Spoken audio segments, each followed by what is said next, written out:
बिस्मिल्लाहिर्रहमानिर्रहीम। अस्सलाम वालेकुम dear students, welcome to my YouTube channel. उम्मीद करते हैं आप सब खैरियत से होंगे। अल्लाह ताला आप सब के लिए आसानियाँ पैदा करे। आज हम MGT 211 का लेक्चर नंबर 19 स्टार्ट करेंगे।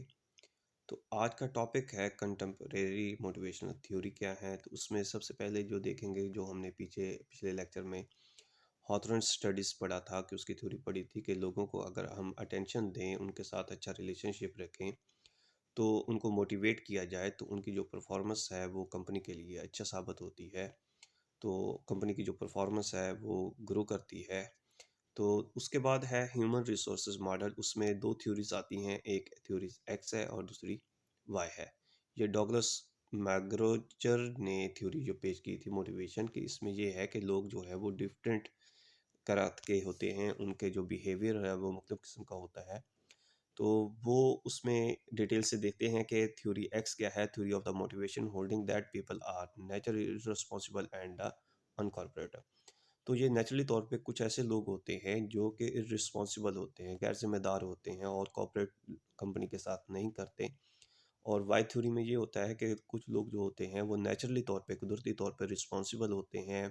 वो कंपनी को ग्रो करना चाहते हैं, उनके साथ कोऑपरेट करते हैं और अपना इंटरेस्ट उसके दरमियान में रखते हैं, ताकि वो लोगों के साथ हेल्पफुल हों और कंपनी के लिए फ़ायदेमंद साबित हों।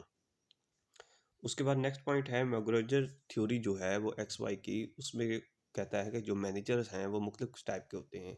कुछ एक्स टाइप के होते हैं, कुछ वाई टाइप के होते हैं। एक्स टाइप में जो मैनेजर होते हैं वो क्या करते हैं, वो लोगों को, जो वर्कर होते हैं, उनको सज़ा देते हैं और उनके लिए जो उनका रवैया होता है वो जारहाना होता है, गुस्से के साथ काम लेते हैं और कंट्रोल करते हैं तमाम एक्टिविटीज़ को।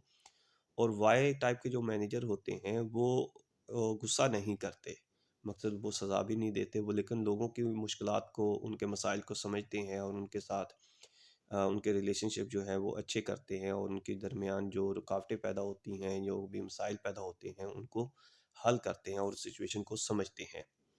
तो ये हो गई वाई टाइप मैनेजर।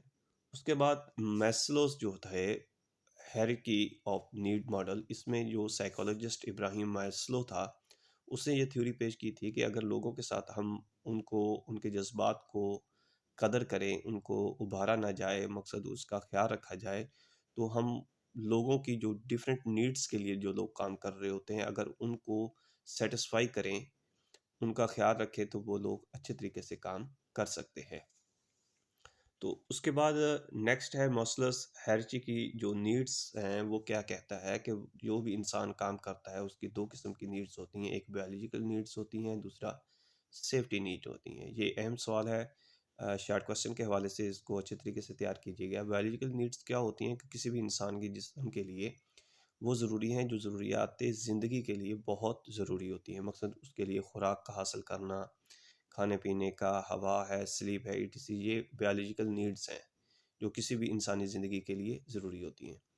दूसरा है सेफ्टी नीड। ये होता है कि जो बायोलॉजिकल जब नीड्स उसकी पूरी हो जाती हैं तो फिर वो cold, heat, sand storm, earthquake वगैरह एनिमल्स या एनिमीज से बचने के लिए अपनी जो नीड्स, ज़रूरियात को पूरा करते हैं, तो वो सेफ्टी नीड के अंदर चला जाता है। उसके बाद कहता है कि use of hierarchy in motivation, उसके अंदर ये है कि आप उसकी बायोलॉजिकल नीड्स को कैसे फुलफ़िल कर सकते हैं अगर उनको सैलरी अच्छी दी जाए। और प्रोवाइडिंग फ्री और चीपर फूड टू एम्प्लॉय की जो क़ुव्वत आमदन होती है, क़ुव्वत ख़रीद होती है, अगर उस पे उनको सस्ती चीज़ों को, फूड को दिया जाए तो वो भी उनके लिए अच्छा होगा। फिर ये है कि उनको मुख्तलिफ़ किस्म की जो प्राइसेस हैं किसी भी चीज़ों की, वो एक रूटीन लाइफ दी जाए तो वो भी वो अच्छे तरीके से अपनी ज़िंदगी को गुजार सकते हैं। तो सेफ्टी नीड के अंदर ये है कि जब एम्प्लॉय काम कर रहे होते हैं तो अगर उनको हेलमेट दिया जाए ताकि वो मुख्तलिफ़ किस्म की चोट से बच सकें, ग्लासेस दिए जाएँ, ग्लव्स इस्तेमाल करवाए जाएँ, स्पेशल पर्पस जो शूज़ है, मुख्तलिफ़ किस्म के जो वर्कर काम कर रहे होते हैं तो उनके लिए ख़ास किस्म के शूज़ होते हैं, वो प्रोवाइड कर दिए जाएँ। मेडिकल फैसिलिटीज़ उसको दी जाएँ, अगर वो बीमार हो जाता है या कोई उसको चोट वगैरह लग जाती है तो उसको ये कंपनसेशन दी जाए। हाउसेस जो दूसरे शहरों से या दूसरे मुल्कों से लोग आए होते हैं, वर्कर आए होते हैं, तो उनके लिए घर दिए जाएँ। जो वहाँ पे एम्प्लॉय काम कर रहे हैं उनको हाउस दिए जाएँ, रेंट पे दिए जाएँ, पिक एंड ड्रॉप की सर्विस दी जाए, इंश्योरेंस होनी चाहिए, पेंशन प्लान दिया जाए कि अगर आप यहाँ पे काम करेंगे तो अगर आप रिटायर होंगे तो यहाँ से आपको पेंशन ये दी जाएगी, या मुख्तलिफ़ किस्म के लोग को कोई भी मुश्किलात आने जाने में पैदा होती है या दौरान वर्किंग उनका एक्सीडेंट हो जाता है या कोई मसाइल पैदा हो जाते हैं तो उसका ख्याल रखा जाए। तो नेक्स्ट पॉइंट है सोशल नीड। तो organisation encourage informal organisation activity. तो ऑर्गेनाइजेशन जो है वो मुख्तलिफ़ किस्म की एक्टिविटी को परफॉर्म करती है या उनका अहतमाम करती है ताकि लोग जो है वो इनकरेज हों, उनके अंदर हौसला अफजा मकसद कंबाइंड लंच और डिनर उन लोगों के साथ वर्कर के साथ इकट्ठे बैठ के लंच किया जा सकता है या डिनर करें। स्पोर्ट्स का कोई मौका फराम कर दिया जाए, फ़न फेयर या म्यूज़िकल प्रोग्राम वगैरह कोई वहाँ पे मुनक्कद किए जाएँ जिसकी वजह से वो रिलैक्स हो सकें। उसके बाद है self esteem. It means worth of the human being. जो भी चीज़ें इंसानी ज़िंदगी की ज़रूरत होती हैं, डेजिग्नेशन ऑफ द इंडिविजुअल के वो क्या काम कर रहे हैं उसकी वो ज़रूरत फुल की जाए। Status of the organisation, organisation के उनका म्यार क्या है, उसकी डेजिग्नेशन क्या है, वो किस पोस्ट पे काम कर रहे हैं उसका ख्याल रखा जाए। तो दूसरी ये है कि एम्प्लॉयज़ की इज़्ज़त नफ्स का ख्याल रखा जाए। तो ये सारी चीज़ें सेल्फ स्टीम में आ जाती है। तो इसमें ये होता है कि वो डायरेक्ट रिलेशनशिप होता है, उनके साथ अच्छा ताल्लुक होता है, उनका बिहेवियर अच्छा होता है ताकि उनकी जो ऑर्गेनाइजेशन की या कंपनी की प्रोडक्टिविटी है उसमें इंक्रीज़ हो सके, उसमें इजाफा हो सकता है। तो इसके बाद है this can be finding titles of the employ, recognition दी जाए, अवार्ड दिया जाए, कैश अवार्ड हो सकता है, increment in the salary, salary में इजाफा किया जाता है, प्रमोशन उनकी की जाती है या उनका स्टेटस को अच्छा किया जाता है। तो ये सारी चीज़ें इसके अंदर आ जाएंगी। उसके बाद है सेल्फ एक्चुअलाइजेशन। इसमें यह है कि मुख्तलिफ़ किस्म के हाई चैलेंजेस होते हैं और किसी भी ऑर्गेनाइजेशन के अंदर मुख्तलिफ़ किस्म की पोजीशन जो है वो हाई हो जाती है। जैसे भी बेसिक जब नीड्स पूरी हो जाती हैं तो फिर हर बंदा सेल्फ एक्चुअलाइजेशन की तरफ चला जाता है। अब उसके बाद क्रिटिसिज्म भी हुआ है मैस्लोज की थ्योरी पे। तो उस वो कहता है कि it is a possible that human need may be deviate from the order given by Maslow.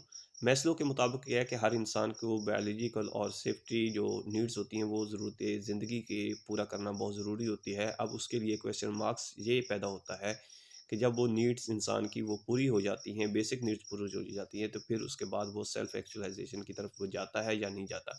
मकसद उसका बिहेवियर जो है वो चेंज हो जाता है या नहीं चेंज। इस तरह समझे कि एक मिसाल है कि एक आम आदमी है, उसकी ज़रूरियात ज़िंदगी बड़ी मुश्किल से पूरी हो रही हैं। तो जब उसकी ये वो मुश्किला ज़रूरियात ज़िंदगी पूरी हो जाती हैं तो फिर उसके दरमियान उसके बिहेवियर के अंदर, उसके अंदाज़ के अंदर थोड़ी-सी तब्दीली पैदा हो जाती है जब उसके पास पैसा वग़ैरह आ जाता है। तो क्या ये एक क्वेश्चन मार्क्स है कि अगर वो अपनी जो बेसिक नीड्स हैं उनको पूरा कर लेता है तो उसके अंदर सेल्फ एक्चुअलाइजेशन पैदा हो जाती है या नहीं पैदा। ये था हमारे पास छोटा सा एक लेक्चर। उम्मीद करते हैं आपको पसंद आया होगा। अगर कोई भी कन्फ्यूजन हो तो आप कमेंट बॉक्स में पूछ सकते हैं। मिलेंगे नेक्स्ट वीडियो के साथ, तब तक अपना ख्याल रखिएगा। अल्लाह हाफिज़।